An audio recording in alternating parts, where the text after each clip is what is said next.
தென் சென்னை தொகுதி பாஜக வேட்பாளர் தமிழிசை சவுந்தரராஜன் வேடச்சேரியில் தீவிர வாக்கு சேகரிப்பில் ஈடுபட்டார். நேதாஜி சாலை, நேரு நகர், வீட்டு வசதி வாரிய குடியிருப்பு, கக்கன் நகர், அம்பேத்கர் நகர், AGS காலனி உட்பட பல்வேறு பகுதிகளில் வீதி வீதியாக சென்று தேர்தல் பிரச்சாரம் மேற்கொண்டார். அப்போது பெண்கள் ஆரத்தி எடுத்தும் மாலை அணிவித்தும் அவரை வரவேற்றனர்.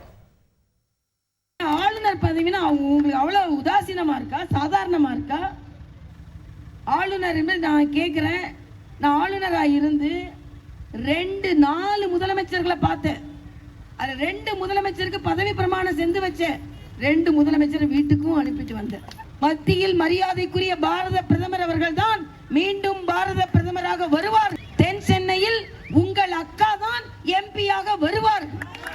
ஏன் ஏன் ஏன் திமுக MP-க்கும் போட்டு பார்த்துட்டீங்க, அதிமுக MP-க்கும் போட்டு பார்த்துட்டீங்க.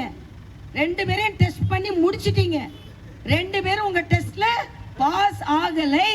இன்னைக்கு ஒரு பத்திரிகை தம்பி என்கிட்ட கேட்டார், திமுக MP-ட்ட கேட்கும்போது நாங்க சுட்டெரிக்கும் சூரியனை போல இருக்கிறோம், சூரியன் பிரகாசமாக இருக்கிறது என்று. நீங்கள் என்ன சொல்கிறீர்கள் என்று.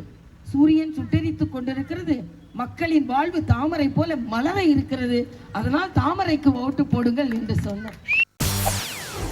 செய்திகளை உடனுக்குடன் தெரிந்து கொள்ள உடனே சப்ஸ்கிரைப் பண்ணுங்க.